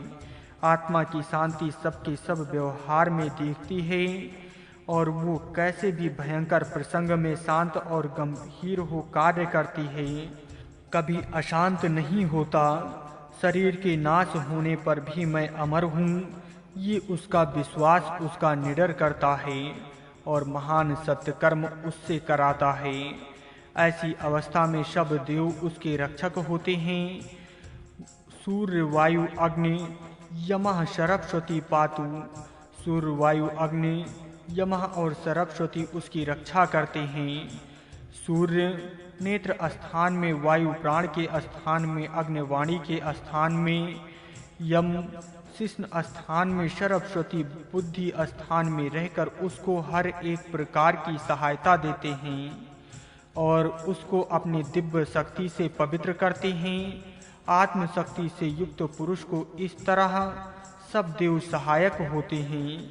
ये विषय इससे पूर्व भी आ चुका है और वेद में ये बारंबार कहा गया है। इसलिए जो मनुष्य आत्मज्ञान करता रहता है वो अपना जीवन यज्ञ रूप बनाता है, उसको सब देवताओं की सहायता होती है। ये विश्वास पाठक मन में धारण करें। ऐसा मनुष्य निर्भय होकर व्यवहार करता है और इसलिए ये मनुष्य सबका नेता बनने योग्य होता है। ये कहता है कि मेरा प्राण और अपान मुझे छोड़कर दूर न जावे। ये ऐसा इसलिए कहता है कि उसने अपना सब जीवन ईश्वर की भक्ति और सेवा के लिए समर्पित किया होता है। वो अपने जीवन से जनता की सेवा करना चाहता है। अपना प्राण वो ईश्वर के लिए ही समर्पित करना चाहता है, अन्य कार्य का स्मरण भी नहीं है। वो जानता है कि अपने प्राण और अपान ये सब प्रत्यक्ष मित्र और वरुण देवता हैं और जल के अंदर सब सामर्थ्य मेरा कल्याण करता है। इस तरह वो देखता है और अनुभव करता है कि अपना सब देह और जीवन देवतामय हुआ है। इस समय वो दुष्ट कल्पना से पूर्णता दूर होता है, सब उसका देवता रूप स्वरूप बनता है। वो सहज ही गति प्राप्त कार्य करता है, उसको वैसे कार्य करने के लिए कोई प्रयास नहीं होते, क्योंकि वो विश्व रूप बना होता है। इस समय वो अनुभव करता है कि अग्नि अपने में बल धारण करता है, अन्य देव अनन्यान सामर्थ्य धारण करते हैं। इसका आत्मा प्रत्यक्ष ईश्वरीय गुणों से प्रभावशाली हुआ होता है। ऐसे महात्मा की धन्य है, वही प्रभावशाली नेता हो सकता है और वही लोक संग्रह करने में समर्थ होता है और यही मनुष्य जगत को सच्चा मार्ग बता सकता है। युग युग में ऐसे सत्पुरुष आते हैं और जनता में प्रत्यक्ष कार्य करते हैं और बंधन में पड़कर सड़ने वालों को बंधन निवृत्त का मार्ग बताते हैं। स्वप्न आगे पंचम और पष्ट इन दोनों पर्याप्त सूक्तों में स्वप्न का विषय कहा है। इस सूतक में दुष्ट स्वप्न के जो कारण दिए हैं वह ये हैं: रोग, दुरवस्था, दरिद्र, दुर्गति, पराभव और इंद्रिय दोष। इनके कारण दुष्ट स्वप्न आते हैं। ये दुष्ट स्वप्न मानो मृत्यु का संदेश होते हैं। इसलिए दुष्ट स्वप्न होते ही मनुष्य को उचित है कि अपने अंदर जो रोग बीज घुसे हैं उनको दूर करने का यत्न करो। दुष्ट स्वप्न जो कारण यहाँ दिए हैं उनका भी थोड़ा सा अधिक विचार यहाँ करना चाहिए। भयानक रोग जो शरीर में आने पर सहसा शरीर को छोड़ते नहीं और दुख देते देते अंत में प्राण हरण कर लेते हैं। ऐसे रोग शरीर में होने पर बारंबार दुष्ट स्वप्न होते हैं। अतः यदि इन रोगों से दुष्ट स्वप्न होते हों तो उनको दूर करने के लिए चिकित्सा द्वारा रोग बीजों को दूर करना चाहिए। शरीर निर्दोष और निरोग करना चाहिए। इस कार्य के लिए इसी कांड में पूर्व स्थान में जल चिकित्सा का उपाय बताया है। रीति का अर्थ है उन्नति, अभ्युदय, सामर्थ्यता और सामर्थ्य। इसके विरुद्ध अर्थ निवृत्ति का है अवनीति, अधापात, क्षीणता और निर्बलता से भी दुष्ट स्वप्न आते हैं। इनको दूर करने के लिए जो आवश्यक उपाय हों उनको कार्य में लाना चाहिए।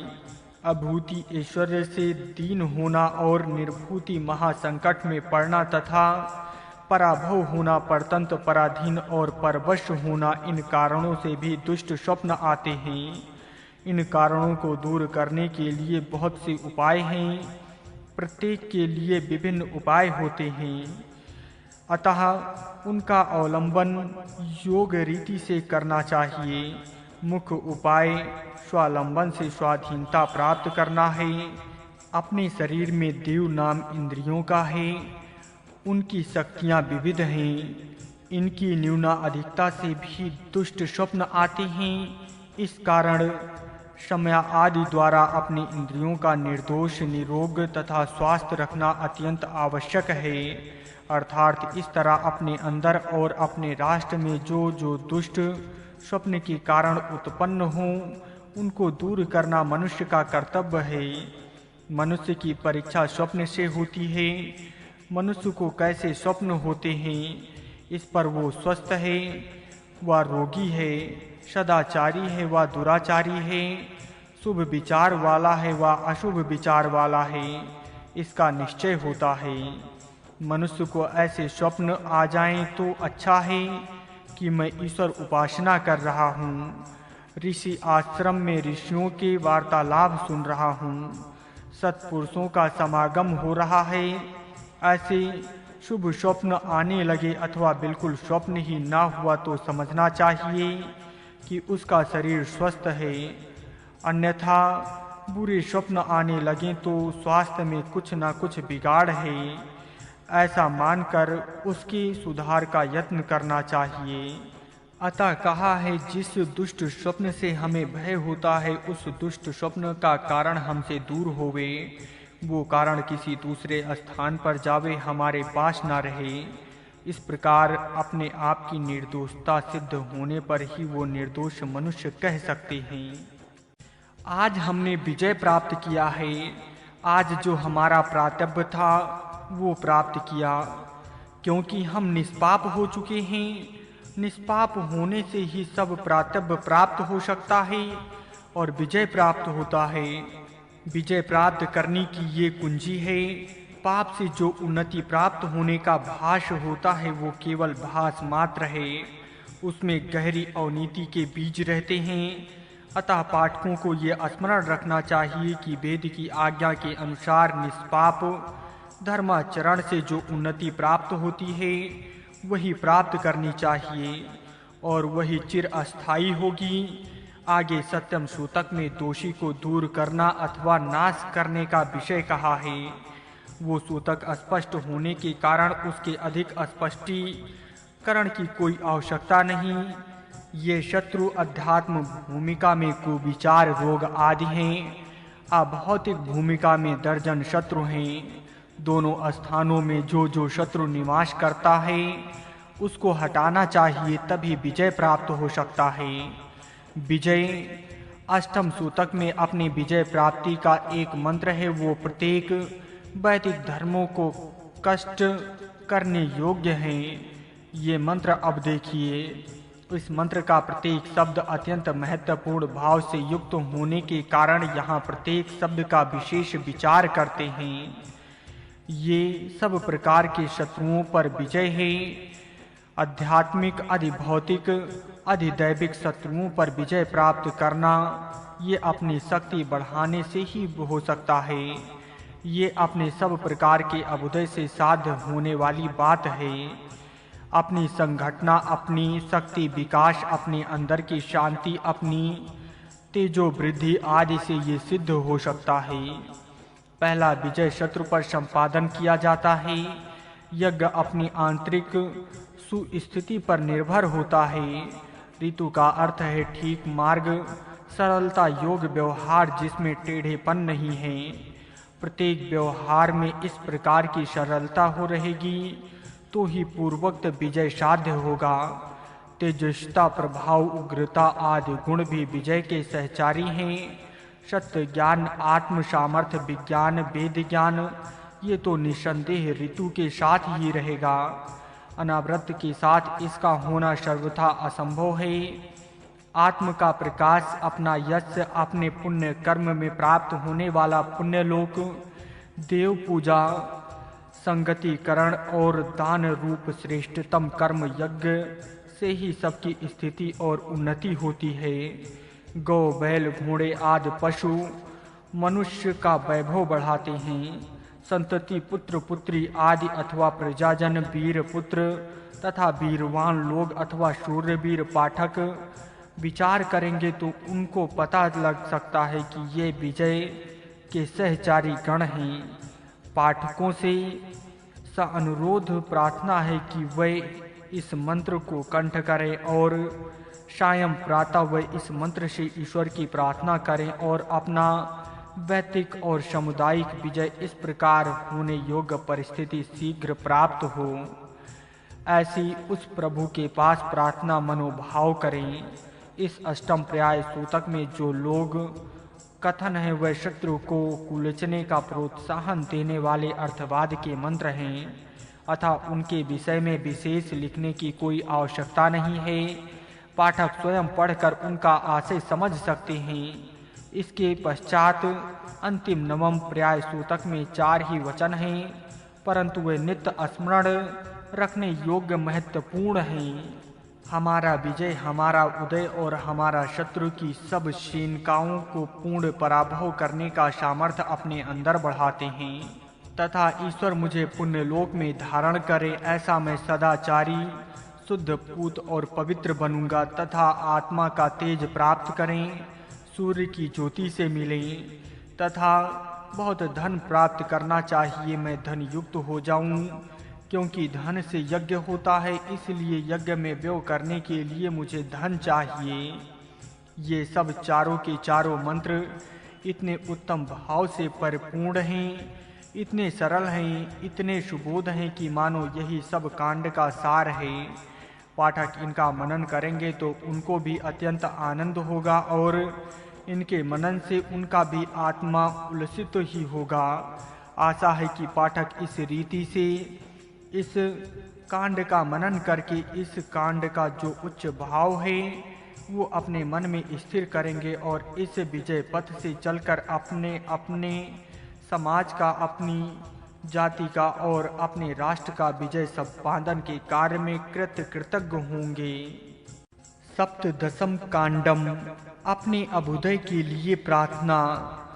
अत्यंत समय, अत्यंत बलवान, नित्य विजयी, शत्रु को दबाने वाले, महाबलिष्ठ बल से दिग्विजय करने वाले, अपने सामर्थ्य जीतने वाले, भूमि, इंद्रियों और गौओं को जीतने वाले, धन को जीतकर प्राप्त करने वाले, प्रशंसनीय यश वाले प्रभु की मैं प्रशंसा करता हूँ, जिससे मैं दीर्घ आयु हूँ, मैं देवों का प्रिय बनूं, प्रजाओं का प्रिय होऊं, पशुओं का प्रिय होऊं, समान योग्यता वाले पशुओं का प्रिय बनूं।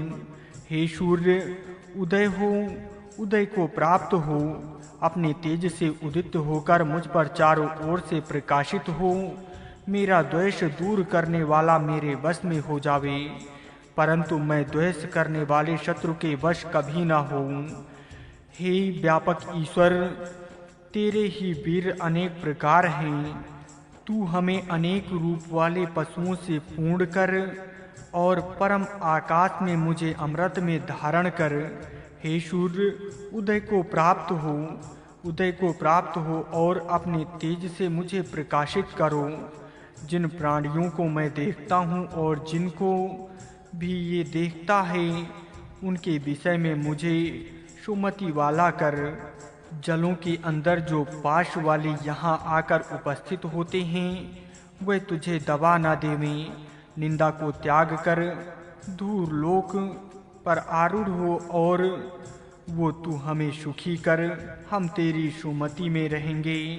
हे इंद्र, तू हम सबको बड़े सौभाग्य के लिए दबने वाले प्रकाशों से सब ओर से सुरक्षित रख। हे इंद्र, तू कल्याण पूर्वक रक्षणों के साथ हमें उत्तम कल्याण देने वाले हूँ। दुर्लोक पर आरूढ़ होकर प्रकाश को देता हुआ सोमपान और कल्याण के लिए प्रिय स्थान हो। हे इंद्र, तू जगत जीता और सर्वज्ञ है, और हे इंद्र, तू बहुत प्रशंसित है। हे इंद्र, तू इस उत्तम प्रार्थना वाले स्तोत्र को प्रेरित कर। हे इंद्र, तू धुरलोक में और इस पृथ्वी पर न दबा हुआ है। अंतरिक्ष में तेरी महिमा का कोई नहीं प्राप्त कर सकते।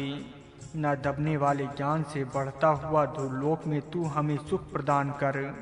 हे इंद्र, जो तेरा अंश जलों में है, जो पृथ्वी और अग्नि के अंदर है, और जो तेरा अंश पवित्र करने वाले प्रकाश पूर्ण धूलोक में है। हे इंद्र, जिस तनु से अंतरिक्ष व्यापते हूँ, उस तनु से हम सबको सुख प्रदान कर। हे इंद्र, तेरी मंत्रों से स्तुति करते हुए प्रार्थना करने वाले ऋषि गण शत्र नामक याग में बैठते हैं।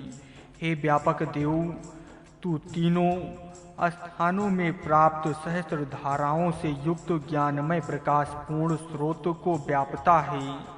हे देव, तू चारों दिशाओं की रक्षा करता है, अपने तेज से आकाश को प्रकाशित करता है। तू इन सब गुणों के अनुकूल होकर ठहरता है और जानता हुआ सत्य के मार्ग का अनुसरण करता है। तू अपनी पांचों शक्तियों से तपता है और एक से पूरे तपता है, और उत्तम दिन में अप्रास्तता को दूर हटाता हुआ चलता है।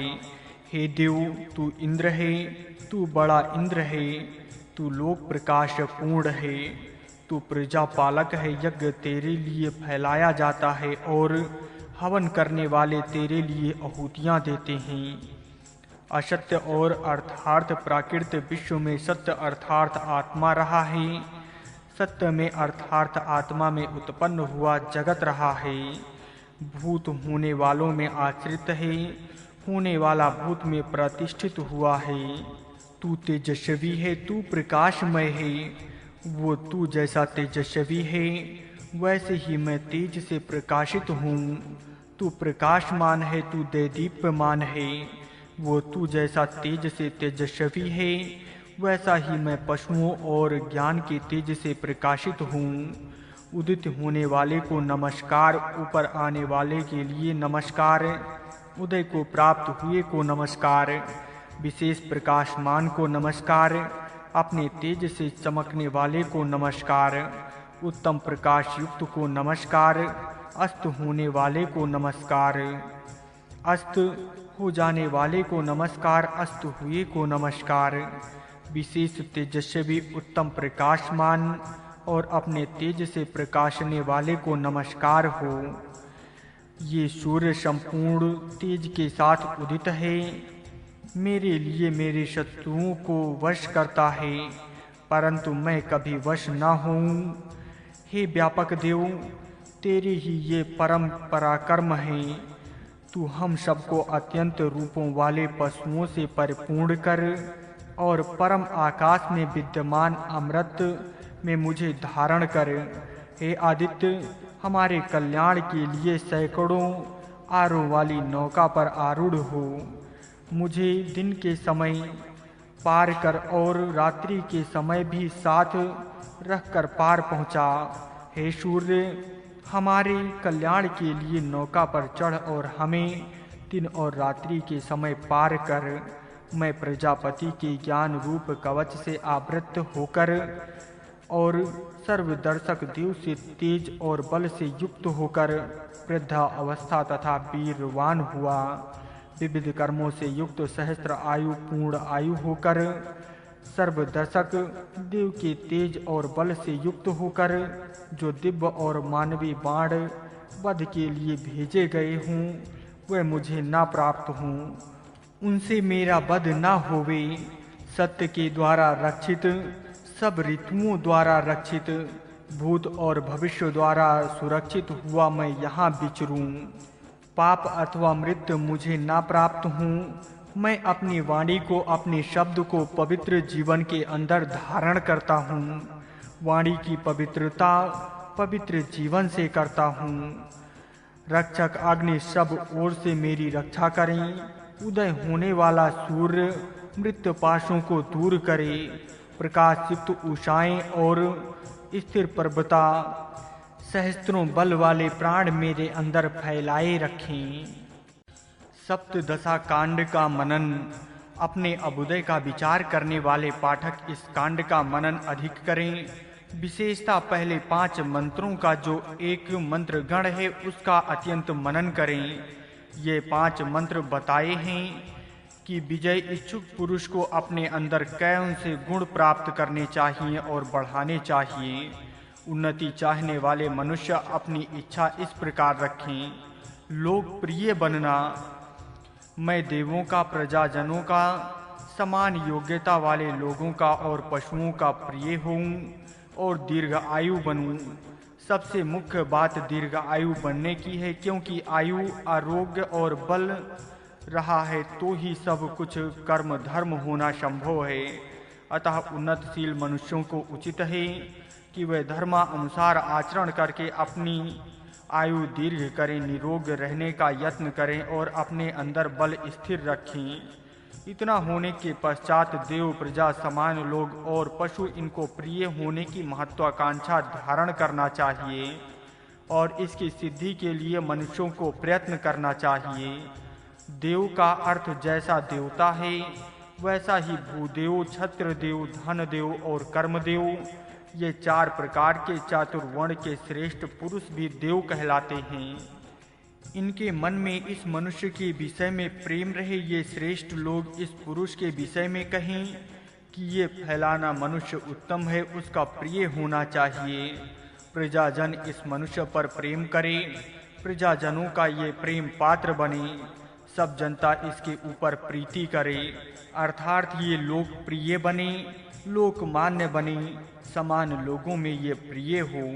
अर्थात ज्ञानियों का प्रेम विशेष ज्ञानी पर होता है, वीरों का प्रेम समर्थ वीर पर होता है, समानों का प्रेम भोजन होने के लिए उनसे विशेष उत्कंठ गुण होने चाहिए। इन गुणों का संपादन ये मनुष्य करें और समानों का प्रेम भोजन बने, पशुओं का भी प्रेम संपादन करे। जब ये मनुष्य पशुओं की पालना करेगा और उन पर प्रेम करेगा तब पशु स्वयं हम पर प्रेम करने लगेंगे। यहाँ इसकी भूत दया में विशेषता होनी चाहिए। इस विवेचन से पाठक जान सकते हैं कि देव, प्रजा, समान लोग और पशुओं का प्रिय बनने का आशय क्या है। इस विषय में नियम यह है कि मनुष्य जिनका प्रेम संपादन करना चाहता है उन पर स्वयं प्रेम करे। इसका प्रेम उन पर होने लगा तो निसंदेह वे भी इस पर प्रेम करने लग जाएंगे। वीर के गुण। इस सूतक के प्रथम मंत्र में 10 शब्दों द्वारा वीरों के गुण दिए हैं। उन्नतशील मनुष्यों को ये गुण अपने अंदर लाने चाहिए और बढ़ाने चाहिए। यदि पाठक इन 10 शब्दों का मनन करेंगे तो उनको वीरता के 10 शुभ गुणों का पता लग सकता है। नंबर 1, गोचित। गो शब्द का अर्थ इंद्रियां और भूमि है। ये अर्थ लेकर यहाँ विचार करने चाहिए। पहला अर्थ है गोजित, इंद्रियों को जीतने वाला, अपनी इंद्रियों का संयम करने वाला, मनोनिग्रह करने वाला और आत्म संयम करने वाला। सब उन्नति का प्रारंभ आत्मा विजय से होता है। आत्म विजय सब अन्य विजयों से कठिन है, तथापि जो मनुष्य आत्म विजय का साधन करता है और सिद्ध बनता है, वो अन्य विजय सहज से ही प्राप्त कर सकता है। भूमि का विजय इस शब्द का दूसरा अर्थ है। वीरता से अपनी मातृभूमि को विजय करना, ये इसका भाव है। मुख्यतः यहाँ आत्म विजय मुख्य है, क्योंकि सभी विजय आत्म विजय से प्रारंभ होते हैं। नंबर 2, स्वाजितम। आत्मा प्रकाश को प्राप्त करना, अपने तेज का विजय करना, आत्म सम्मान की विजय करना, अपने आध्यात्मिक तेज का विजय होने योग्य कार्य करना, ये भी एक बड़ी भारी वीरता है। नंबर 3, साधना जित। उत्तम धनु को जीतकर प्राप्त करना, ये भी एक बड़ी भारी वीरता है, जिसके साथ होने से मनुष्य अपने आप को धन्य कह सकता है, उसको धन कहा जाता है। अतः धन शब्द से केवल रुपए आने पाई समझना शुद्ध भ्रम है। गौएं भी धन है, राज्य किंवा स्वराज्य भी धन है, बल भी धन है, विद्या भी धन है, प्रतिष्ठा धन है, सदाचार धन है। इस रीति से अनेक धन हैं, इनकी प्राप्ति करना मनुष्य का आवश्यक कर्तव्य है। नंबर 4, सहमान। आत्मिक बल, तेज और जीवन से युक्त। और नंबर 5, सहमान, शारीरिक बल और शक्ति से युक्त होना। ये दोनों शब्द एक ही मंत्र में प्रयुक्त हैं, इसलिए ये भिन्न अर्थक शब्द हैं। सहस शब्द का अर्थ बल है और इसके अर्थ शक्ति, विजय, तेज और जीवन है। इनमें से कुछ अर्थ एक के और अन्य दूसरे के मानना यहाँ योग्य है। इस प्रकार अर्थ करने से दोनों शब्द पुनरुक्ति दोष से रहित और अनवर्थक प्रतीत होते हैं। अर्थात ये दोनों बल मनुष्य को प्राप्त करना चाहिए। इस बल में सैन्य का बल भी अंतर्भूत होता है। नंबर 6, सहोजित। अपने बल से शत्रु को जीतने वाला मनुष्य अपने अंदर तथा राष्ट्र अपने अंदर ऐसा बल प्राप्त करे कि जिससे शत्रु का विजय सहज में ही हो सके। नंबर 7, सहीयान। शत्रु का हमला कितने भी वेग से आवे, उससे न डरता हुआ सबको सहन करने वाला, शत्रु का आक्रमण हुआ तो भी अपने स्थान से पीछे न हटता हुआ, विजय के साथ अपने स्थान पर स्थिर रहने वाला, शत्रु के आक्रमण का प्रतिकार करके शत्रु को परास्त करने वाला। नंबर 8, सासहान।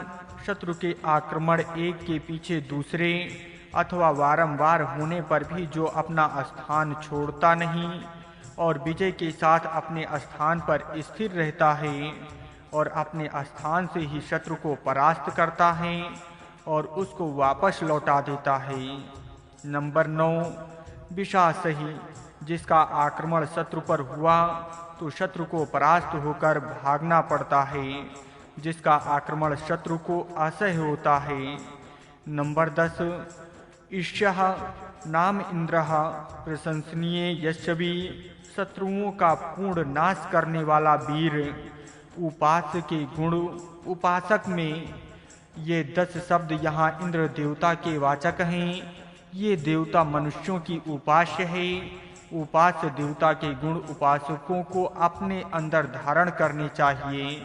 ये उपासना का नियम है। इस नियम के अनुसार उपासना करने वाले पाठक अपने अंदर ये वीरता के गुण बढ़ावें और अपनी उन्नति के मार्ग का आक्रमण करें और सब प्रकार का अभ्युदय प्राप्त करें। पूर्वोक्त गुण अपने अंदर बढ़ने लगे तो मनुष्य की अथवा राष्ट्र की उन्नति निसंदेह होगी।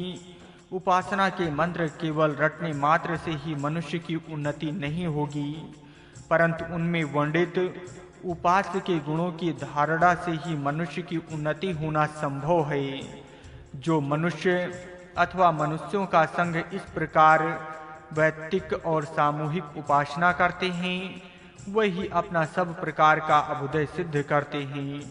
इन्हीं के विषय में कहा है कि अभ्युदय उदय को प्राप्त हो, अभ्युदय प्राप्त करो, तेज के साथ सब प्रकार अभ्युदय प्राप्त करो। ये मंत्र यद्यप उपास्य देव सूर्य के संबंध में कहे हैं, तथापि उपास्य के गुण उपास्य को धारण करने वाले होते हैं। इस नियम के अनुसार प्रायः बहुत से मंत्र उपास्य को आदेश देने वाले होते हैं। इसी तरह ये मंत्र भी उपास्य को अभ्युदय का आसंदेश दे रहे हैं। ये बात यहाँ पाठक न भूलें। अभ्युदय किस मार्ग से करना चाहिए, इसके सारांश से 2 सूत्र हैं। मेरा शत्रु मेरे बस में आ जावे और मैं कभी शत्रु के बस में न होऊं। शत्रु अनेक प्रकार के हैं और रण क्षेत्र भी विविध है। उन सब रण क्षेत्रों में यही एक नियम है कि स्वयं शत्रु का पराभव करना और शत्रु से कभी पराभूत न होना। विजय, उदय और अभ्युदय की ये कुंजी है। जो लोग और जो राष्ट्र इस प्रकार अपनी तैयारी करेगा, वही विजय को प्राप्त होगा। पराक्रम, तेरा बहुत पराक्रम होने चाहिए, ये विजय की संभावना है। विष्णु देव व्यापक ईश्वर का सर्वर्थ विजय इसलिए है कि उसके अनंत पराक्रम होते हैं। अनेक पराक्रम न हुए तो विजय प्राप्त होना असंभव है। विजय के लिए अनेक रण क्षेत्रों में उतरना चाहिए और वहां बड़े पराक्रम करने चाहिए। इसलिए अपने अंदर सुमति धारण कर उत्तम धारणों में अपने आप को और सबको धारण कर। सुमति के बिना अध्यात्म क्षेत्र का विजय नहीं होगा और उत्तम धारणा के बिना समाज या संघ का विजय नहीं होगा। ये नियम सदा ध्यान में धारण करना चाहिए। इस दिशा से अनेक दिन प्रयत्न होना चाहिए। ये सूचित करने के लिए कहा है कि